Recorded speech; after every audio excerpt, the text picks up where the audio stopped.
Good afternoon, everyone, and welcome to our police board meeting. First thing we'll start here is the approval of our agenda. I'll ask the clerk for the resolution, please. It's moved by Warden Lang, seconded by Member McDonnell, that the agenda be approved as presented. Thank you. All in favor of the motion? Carried. Next, we have the minutes of the previous meeting, July the 8th, 2025. And the resolution, please. It's moved by Warden Lang, seconded by Member McDonnell, that the minutes of the meeting, including the in-camera minutes held July 8th, 2025, be adopted as presented. Thank you. Any discussion on the minutes, errors, omissions? Nothing? Seeing none? All in favor then? It's carried. Is there any declarations of interest? Conflict? Go ahead, sir. Yes, Mr. Chair. For item number 6.2, in some of the recommendations that I've made, I do need to let you and the rest of the board know that I am the chair of the board for one of the recommended agencies for those funds. So I do, as being the chair of the board and overseeing that board, I do have a conflict. So if I am asked for a personal opinion, I have provided objective options to the board. However, I would feel that I shouldn't be participating. If I'm asked for my ultimate opinion, I should be abstaining from providing that simply because I do hold that position.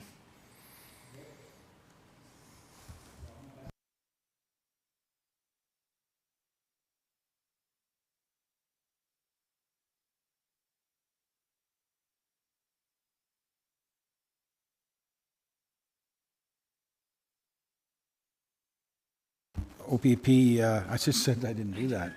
Report August of 2025, and I'll ask, if we have a motion, then Mark will speak to it, please. The motion's moved by Member McDonnell, seconded by Warden Lang, that the OPP report for June to August 2025 be received for information purposes.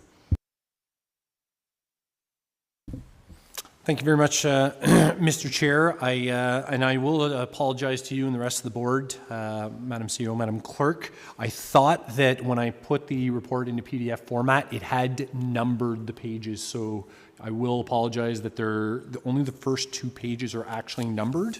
So I am doing manual counting, but if I can take you to just to highlight some of the things in the report, certainly if I can take you to over to page 4. Which is our collision reporting system. So happy to report that there has been no increase in the number of fatalities year over year from June to August. Although our personal injury motor vehicle collisions are up, we are still seeing an overall decrease in the number of collisions that are occurring throughout the United Counties. So I'm hopeful that in our next report, our efforts will be continuing. Certainly, item 6.5, I will address a little bit more about that. Just taking you over to our next page. Just taking you down about 3/4 of the way down the page to the primary and causal factors in motor vehicle collisions. So you will see that we are seeing an increase in alcohol-related, or when alcohol plays a causal factor in the fatal motor vehicle collisions. So with that, it does not necessarily mean that alcohol is the primary causal factor, but it was identified as a factor. With all of our collisions in SDG now, if you were involved in any type of motor vehicle collision, we will be applying mass alcohol screening. So that is a tool that the federal government provided to all police services, all peace officers, for mass alcohol screening with the approved road screening device. So if you are involved in a collision, you will be asked to take a breathalyzer regardless of the circumstances of that collision. So what we are hoping that will do is there will be a general deterrence, but it will also allow us to detect alcohol in the presence of these collisions. That's even if you weren't at wrong. at That's fault- correct. Everybody that is involved, anybody that is involved in a collision we will do mass alcohol screening, and that is the policy of the OPP moving forward. In fact, the policy in the GTA for our officers is anybody that is stopped by the OPP, they perform mass alcohol screening. It includes ride checks or regular traffic stops.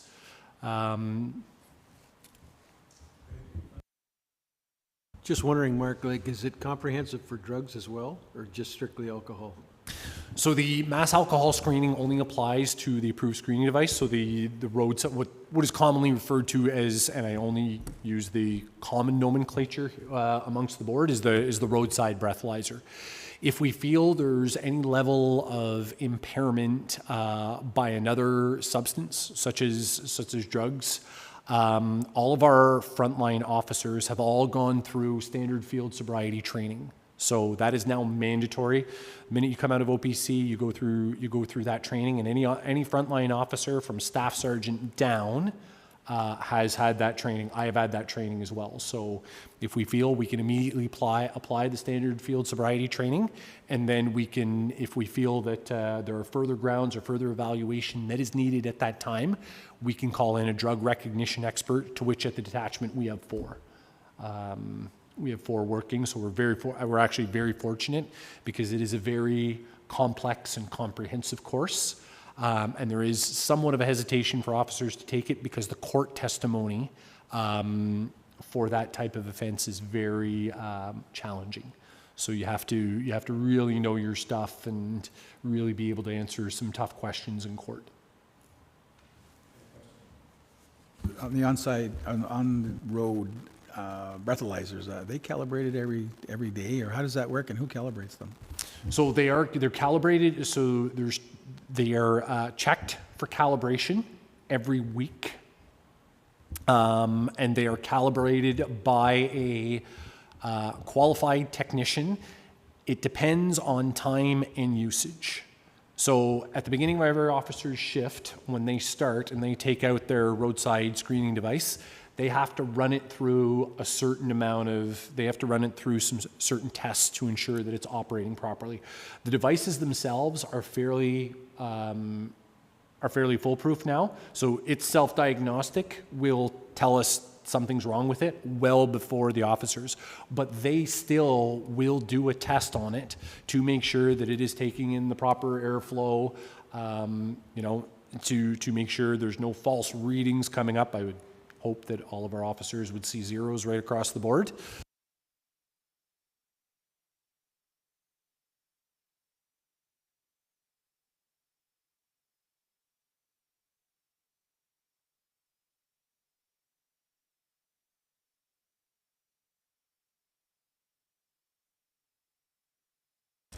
That's the roadside ones, but the other one, the main one, when they take them, that's calibrated every week or once a day, or the big machine.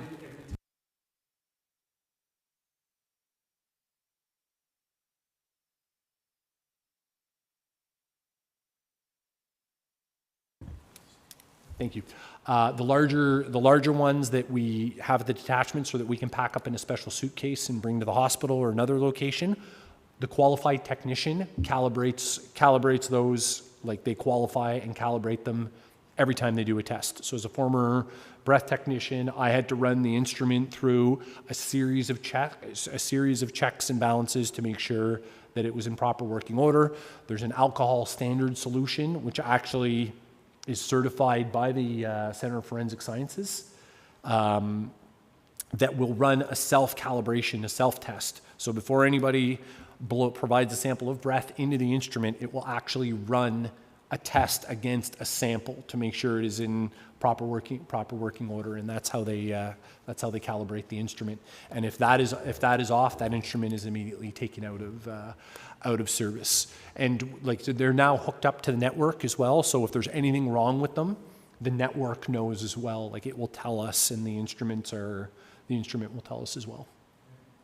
You're welcome.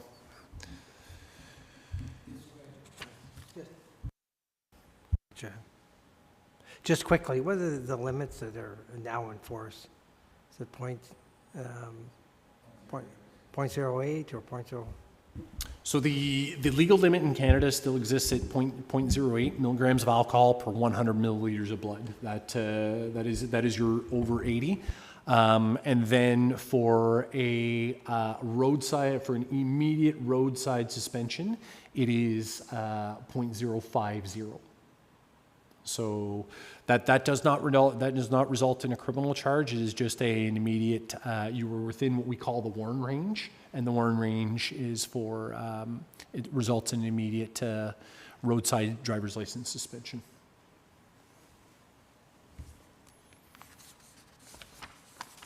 Just taking your attention, I believe I'm on page number 6.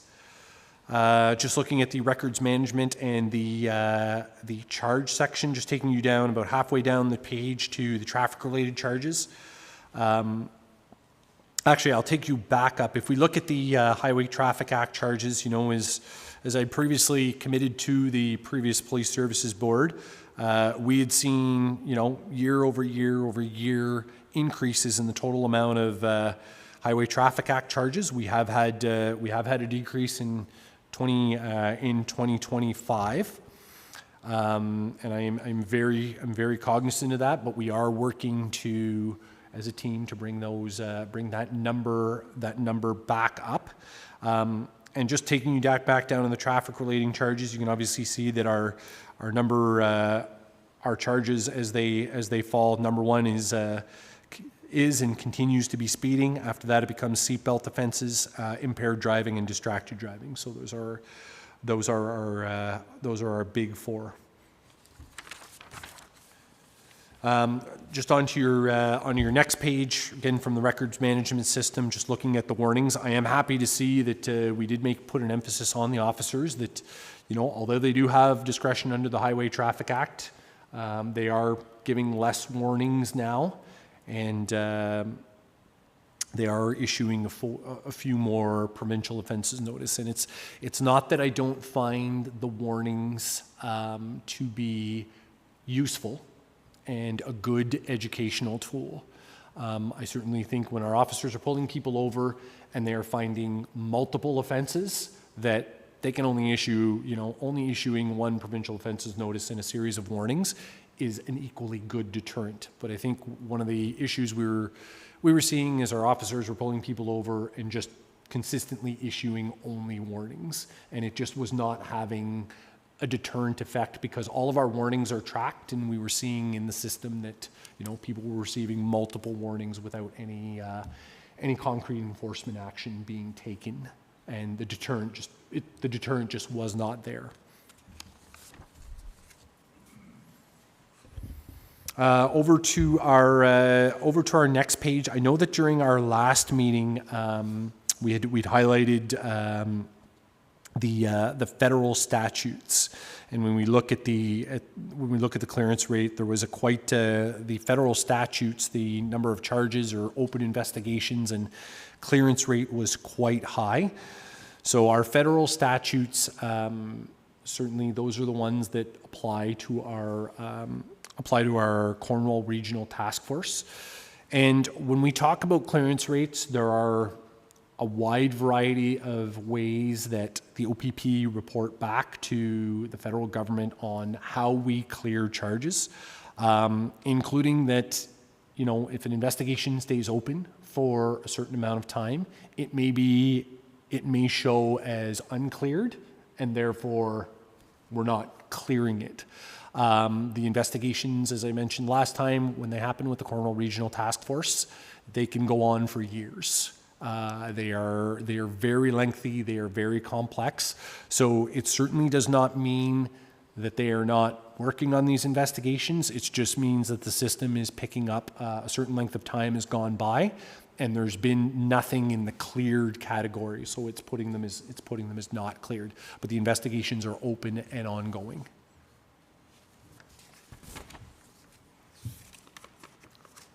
We are going to skip several pages, and again, my apologies I will make sure that they are numbered next time. Just taking you over to, we are at our third to last page. So the records management sys overdose occurrences.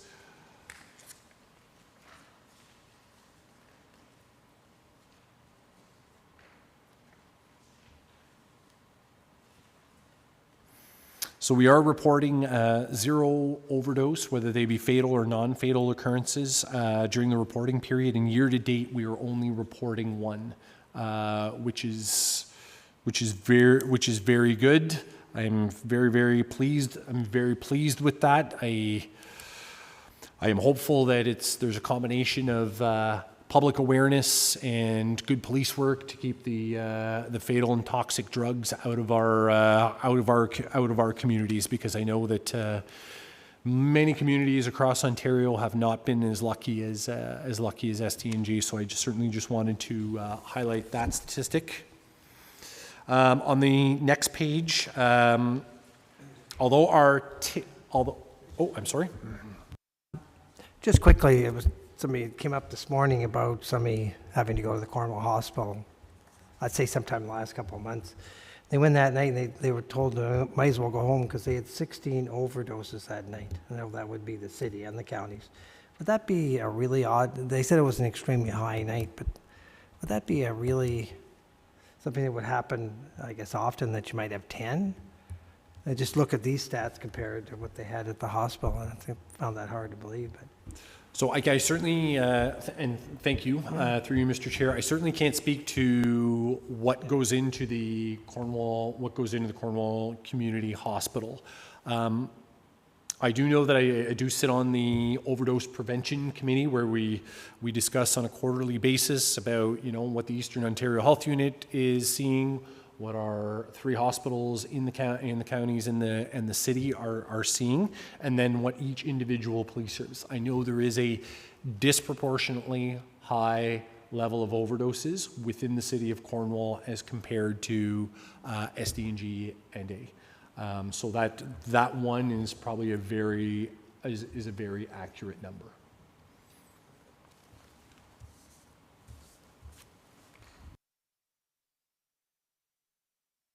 Mr. Chair, taking you on to our second to last page. I just wanted to highlight, just looking down at the second box, bottom of the page. So although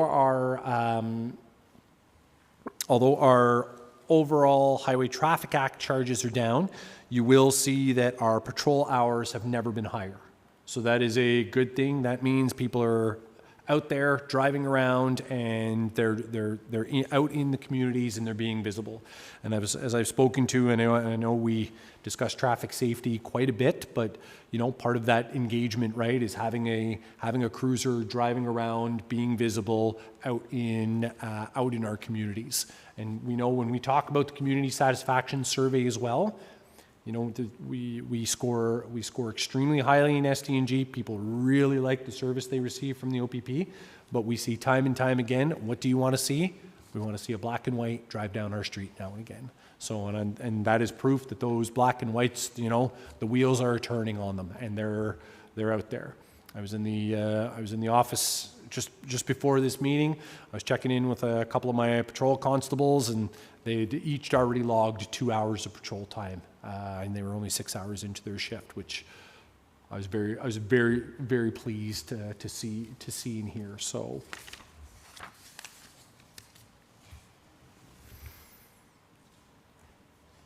And finally, just taking you to our last page.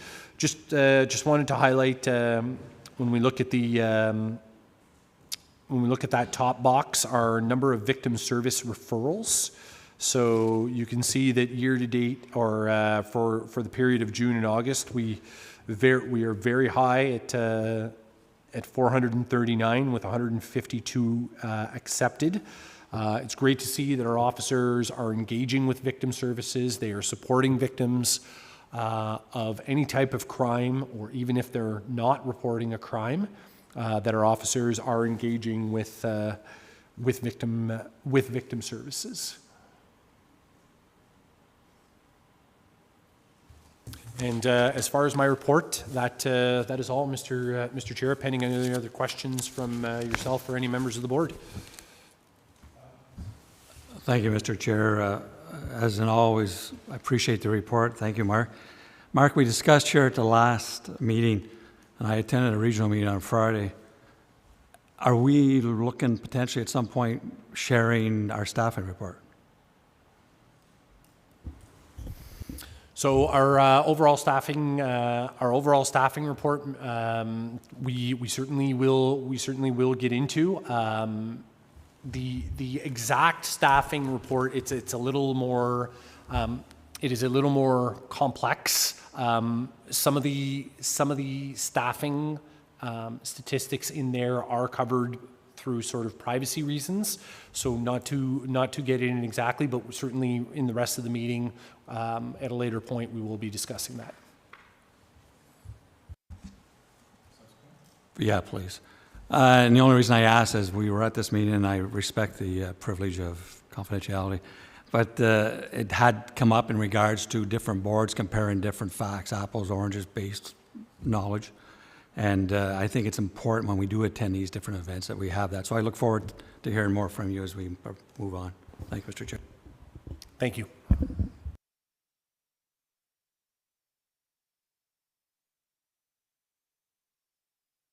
It's moved by Member McDonnell, seconded by Warden Lang, that the OPP report for June to August 2025 be received for information purposes.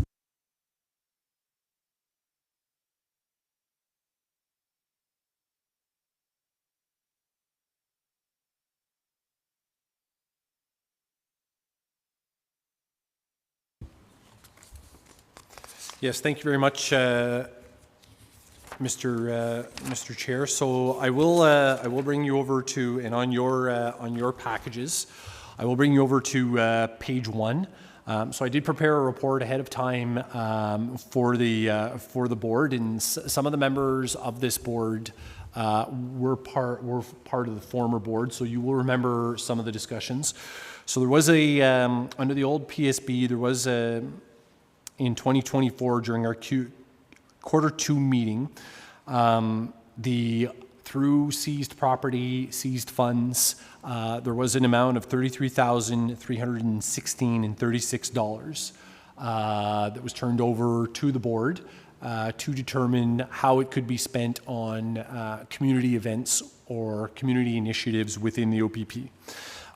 The board was provided with 7 different options, and the board chose to exercise option number 6, with the biggest portion of that option being $20,000 given over to the victim services to continue to support the victim advocate position that was being funded through a victim services grant. So at the conclusion of the grant, those funds would be used.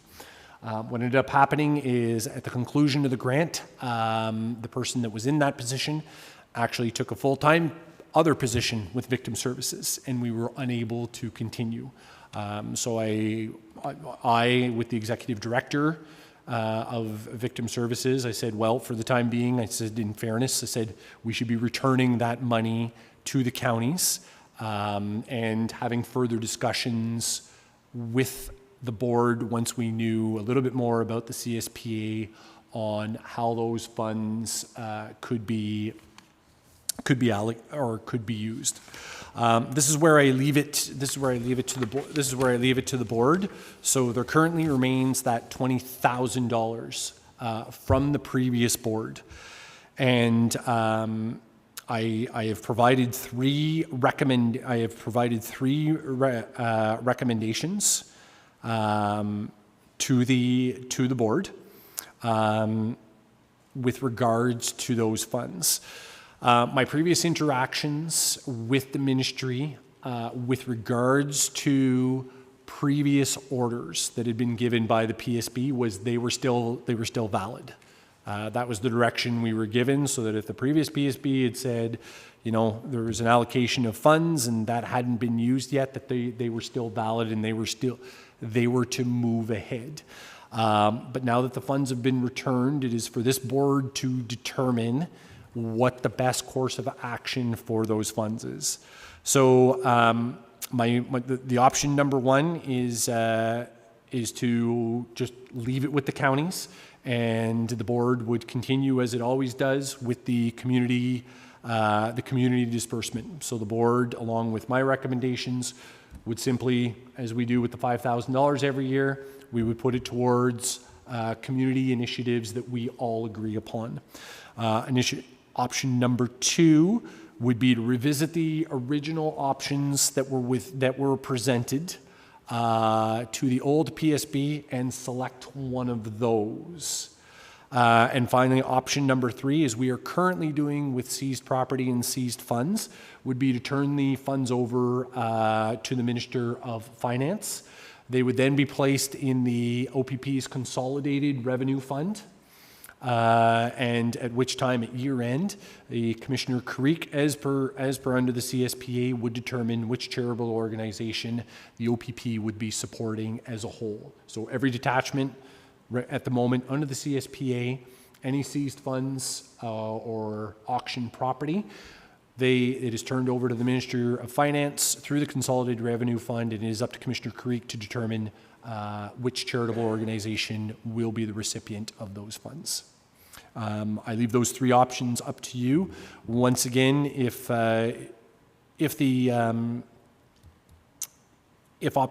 anything having to do with victim services is the option of the board, and if there are going to be discussions around that, I do have a conflict of interest, and I would ask to be excused from the discussions.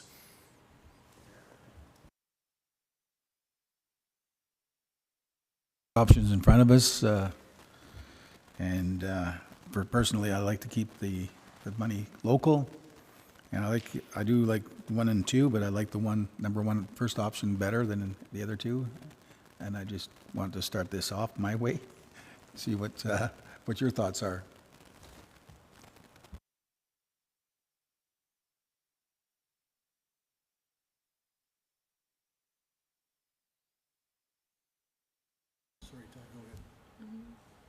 I support the chair in regards to option number one. If it comes local, might as well spend it local.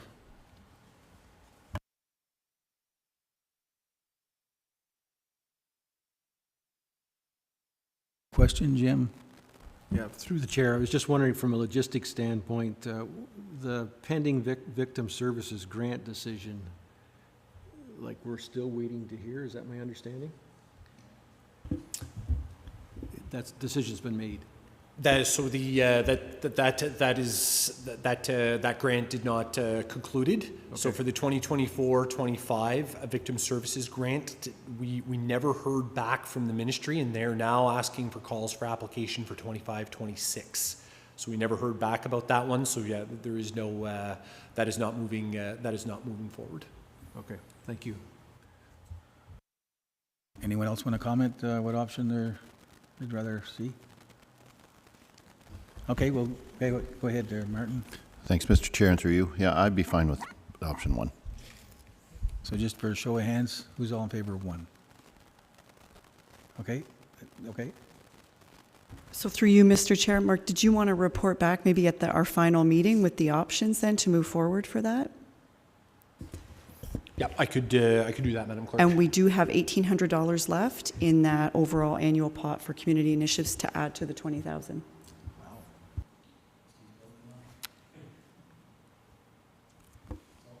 Mr. Chair, through you, maybe just a question for Madam Clerk and maybe Madam CEO. Could those funds be carried over year, or would they have to be spent? Would they have to be spent immediately in this calendar year?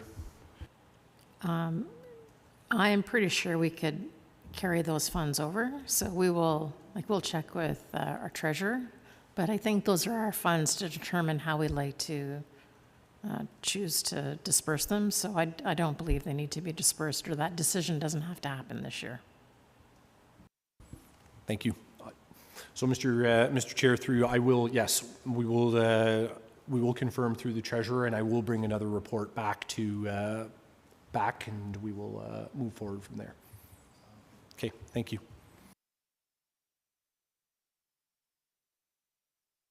Mike. Next, we have the detached, mine's always at any board I chair, Mike's already on. It doesn't go off, except for this place.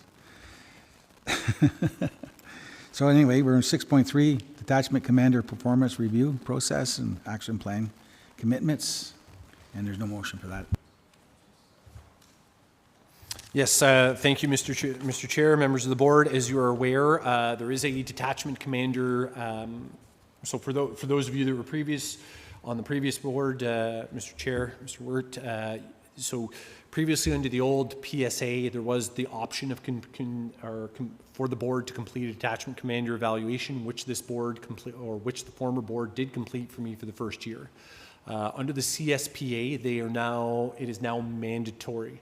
And as I reported during our last meeting, the chair and I did meet, and we needed to select between 3 and 5 priorities from the current strategic action plan to put towards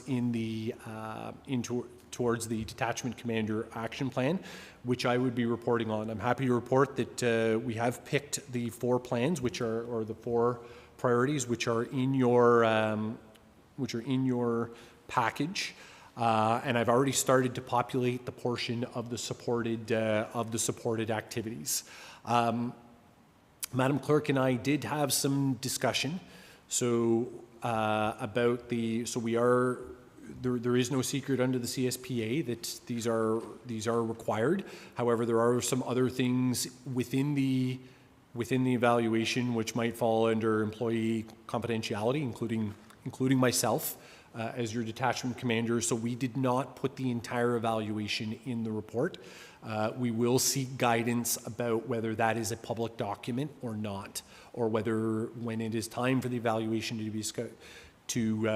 be discussed. I'm seeing Madam CEO saying, nope, not a public document, so we will take it in camera. But the portion about the priorities, it's in the action plan, which is a public document. It's well known that there is an evaluation, and this is what you will be evaluating me on at the end of the year. So at the moment, the document is what I call a live document. So I will be as I continue with the activities that I am doing for those 4 points. I will continue to populate the document, and I will send it to Madam Clerk every time I have an update. I've actually got even one better where I will be sharing a OneDrive file with Madam Clerk. She'll have access to it to see and edit it at her convenience. It will just be her and I who will be able to have access, but all of my updates for these activities will auto-populate.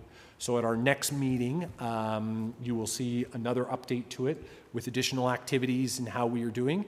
And finally, it will be for Mr. Chair and the board to assemble together to complete the evaluation, and then it gets submitted to my bosses, and then once at our final meeting of the year, we will bring it in camera we will have an in-camera session to discuss.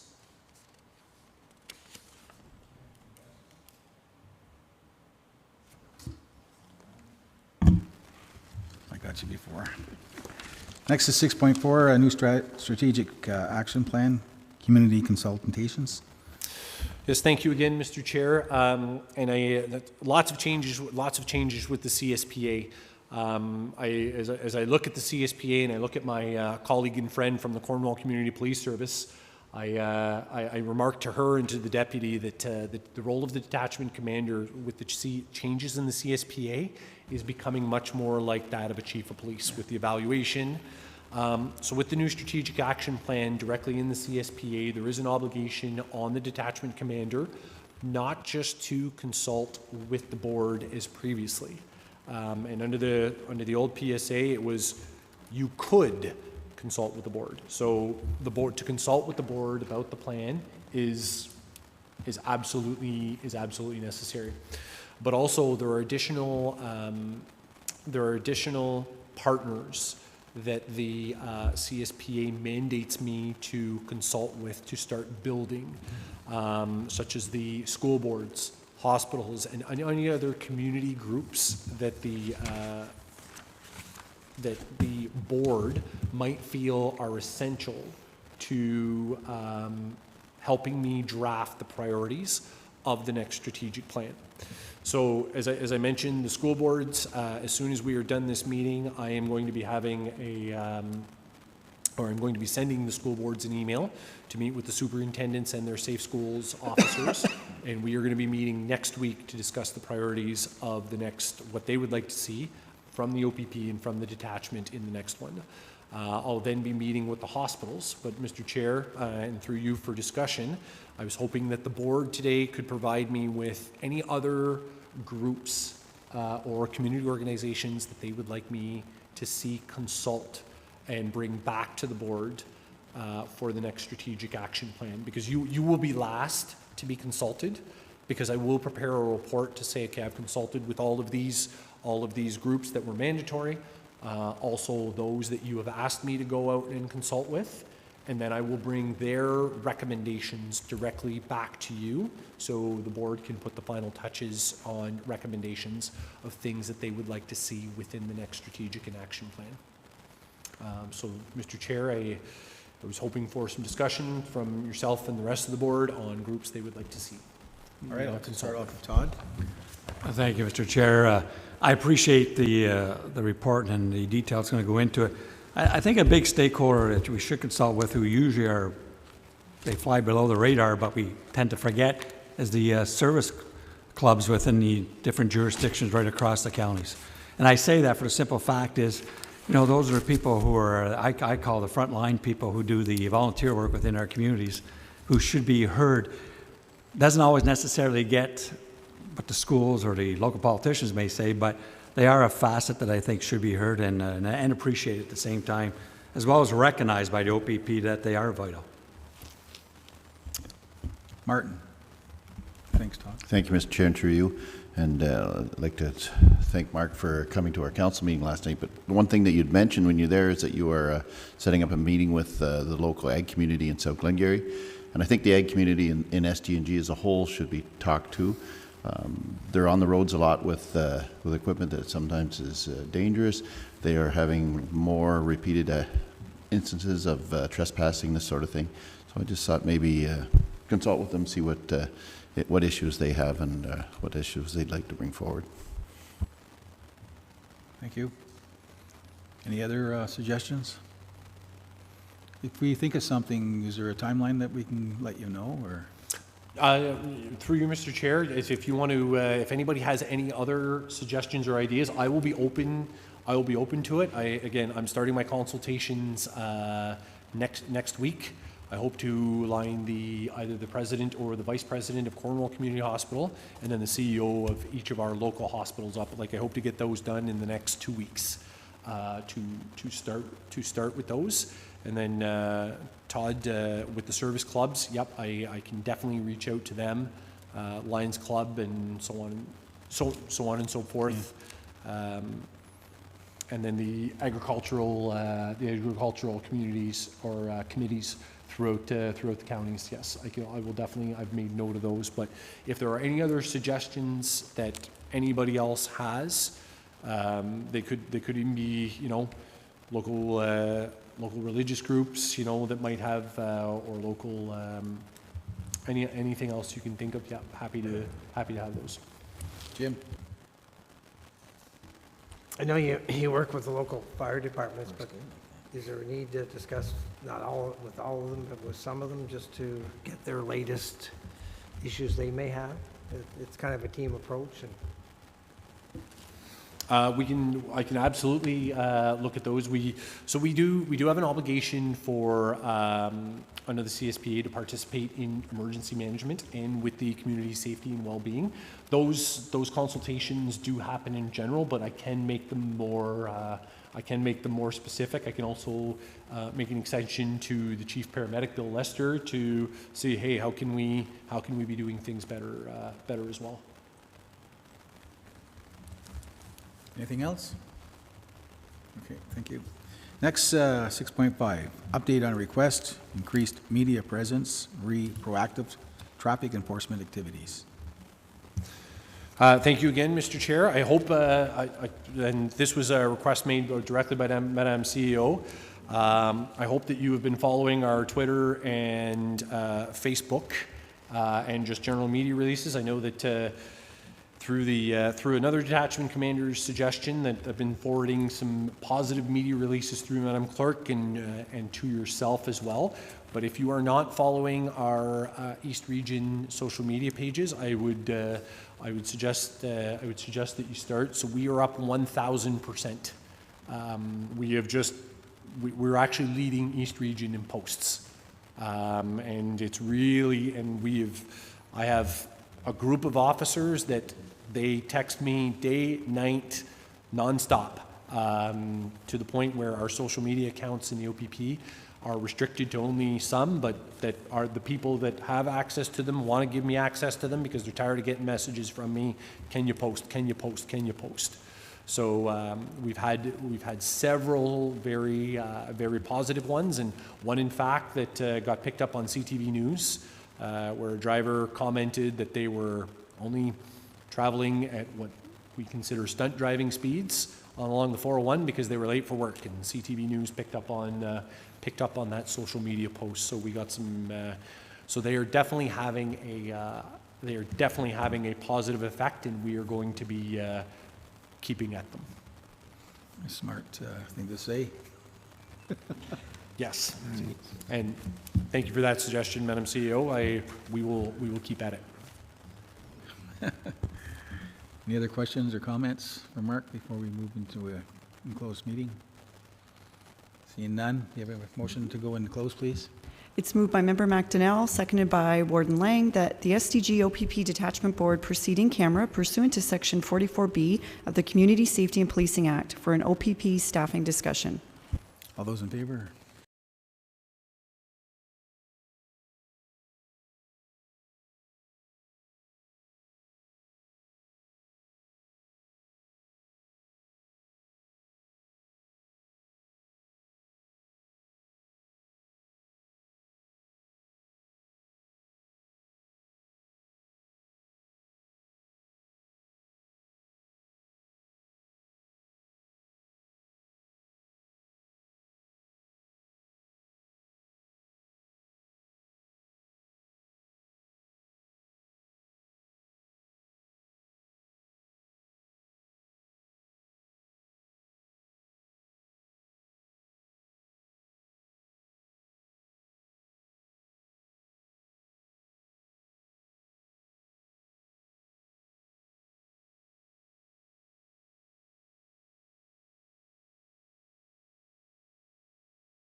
Reconvene into an open session, please.